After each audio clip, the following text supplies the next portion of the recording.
savoir que à la fin, ils ont annoncé une nouvelle conférence à Cannes.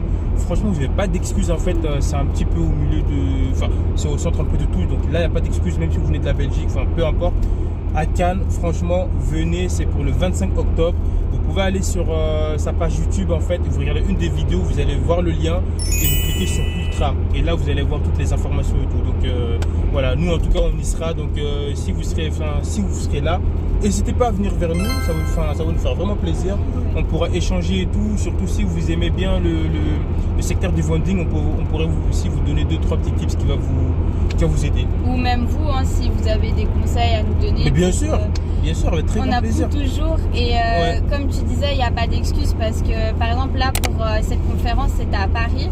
Et nous, on est en Suisse et on a fait tout le trajet en voiture. Ouais, c'est ça. Et c'est ça, exactement.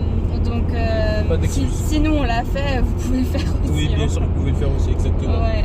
Totalement. Ok. Du coup, oui, je te demandais, est-ce qu'il y a autre chose que toi qui t'a marqué peut-être pendant cette conférence? Oh putain, ouais. Là où la partie où il a parlé de focus, hyper important. Il y a un moment en fait, il a parlé de focus. C'est vrai que nous de base, on entend ça sur on fait souvent des réseaux, mais quand on entend des multimillionnaires encore une fois qui le disent vraiment, ça te donne envie de rester concentré sur ce que tu fais et pas te diversifier, parce qu'il faut savoir que quand tu te diversifies en fait, tu penses gagner du temps en lançant un autre business, mais au contraire là tu vas perdre du temps. Pourquoi? Parce que tu vas lancer un nouveau business qui te demande de reprendre tout à zéro, un nouveau processus et tout, alors que ce qui marche déjà tu peux l'améliorer et gagner beaucoup plus en fait.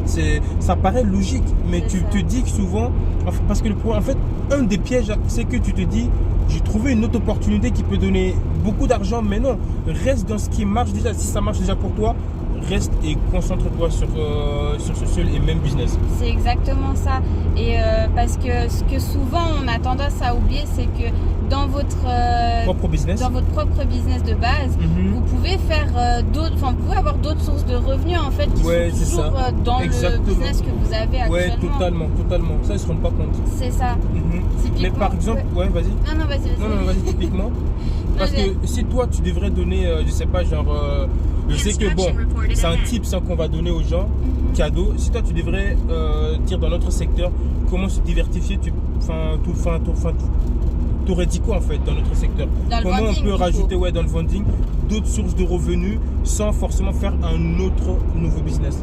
Ok. Déjà, première chose, selon où vous achetez vos machines, vous pouvez les revendre. Oui. Déjà. Oui, totalement. Déjà, auprès de vos fournisseurs. Peu importe en fait. Ouais, peu importe où tu l'achètes, tu peux toujours revendre finalement. Ensuite, tous les produits, tout dépend de nouveau où vous les achetez, mais les produits pour le chaud et le froid, donc le café et le snack. Tous les intrants que vous avez, si vous avez un fournisseur, le début pas forcément, mais si par la suite en fait vous avez un fournisseur qui vous permet d'avoir des produits à bas coût, en fait vous pouvez le revendre un peu plus cher et ça vous fait aussi une autre source de revenus dans votre seul et même business. C'est ça, tout ce qui est café, chocolat, lait, tout ça, et même dans le snack. Si vous avez des produits que vous savez qu'on ne trouve pas en grande surface, vous pouvez le revendre même à des particuliers. Il y a vraiment beaucoup de choses à faire. Exactement. Et surtout la chose à laquelle des fois on ne pense pas, parce que souvent on prend par réflexe et on jette, c'est le marc. Le marc, incroyable. Ouais. Le marc, en fait ce qui est bon dans notre business, c'est que tout se revend, même le marc.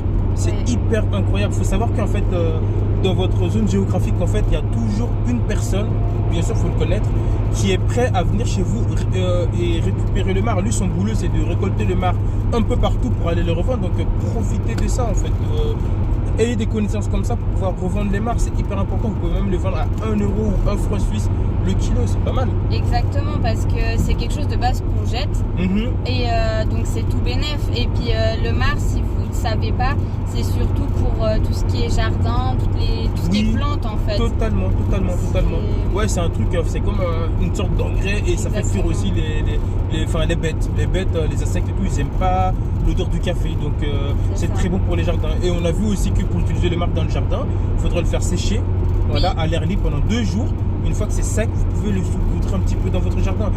Et surtout pas le mettre mouillé, parce que quand vous mettez les mouillés, ça se moisit. Et c'est pas, ça, au contraire, ça vous ramène même des bêtes. Donc, ça perd tous les bienfaits finalement. Exactement, c'est ça, totalement.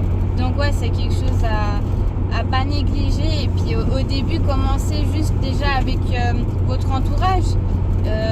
Votre entourage, des amis, des collègues. Enfin, tu regardes qui pourrait être intéressé. Et puis c'est par la suite que tu peux faire des pubs et tout, mais au début, même juste avec des gens que tu connais, hein, je sais pas moi, tu connais ta voisine, elle a besoin de café, tu lui demandes, tu lui dis t'as quoi comme machine, et puis tu lui vends du café. En fait, ce qu'elle veut de vous dire, en fait, on se rend pas compte, mais ça aussi c'est une petite astuce qui marche assez bien. Des trucs assez importants, parce qu'on écoute souvent des vidéos et on se rend pas compte de la profondeur des choses en fait. Elle, par exemple, ce qu'elle vient de dire, en fait, la profondeur des choses, et que en fait, ce qu'elle vient de dire, c'est un truc qui nous a permis à se lancer dans le business. C'est commencer avec votre entourage en fait. Il est hyper important, et je tiens vraiment sur cette chaîne là en fait à que s'il y a des petites informations comme ça à rentrer dans la profondeur, surtout si ça m'a aidé. Vous voyez, parce que quand moi j'ai commencé, en fait, il faut savoir que les machines à café, comme elle a dit, elle est même venue jusqu'à pleurer pour trouver des clients, parce qu'on avait beaucoup de refus. Enfin, des fois même, avant même d'aller voir des nouveaux clients, regardez dans votre entourage. Ça veut dire, prenez une feuille et écrivez le nombre des gens qui pourraient accepter ou qui pourraient acheter vos produits en fait. Et ce qui est bizarre, c'est que vous allez finir par trouver une personne ou deux. Et ça va vous permettre de démarrer en fait. Et par la suite, ça va aller tout seul. Mais si vous allez commencer à trouver des nouveaux clients, ça va être beaucoup plus difficile que de commencer par votre entourage. Donc prenez le temps, listez vos amis proches, votre famille, peu importe, et proposez-leur votre service. C'est hyper important. Et même au début, tu sais pas trop comment vendre et tout, bah ça te permet aussi de t'entraîner sur des proches finalement. Et puis eux, tu vois, si c'est vraiment des proches, ils peuvent te faire un retour aussi. Si c'est vraiment des proches, parce que beaucoup vont vous dire le produit est parfait. Ah ouais, le café il est bon. Alors qu'ils aiment pas, tu vois. Ouais. Il faut vraiment que tu aies aussi un entourage, tu vois, parce que tu peux avoir plein de gens autour de toi, mais il faut savoir aussi à qui tu vas vendre, à qui tu vas donner, pour avoir un réel retour qui toi va te permettre d'avancer.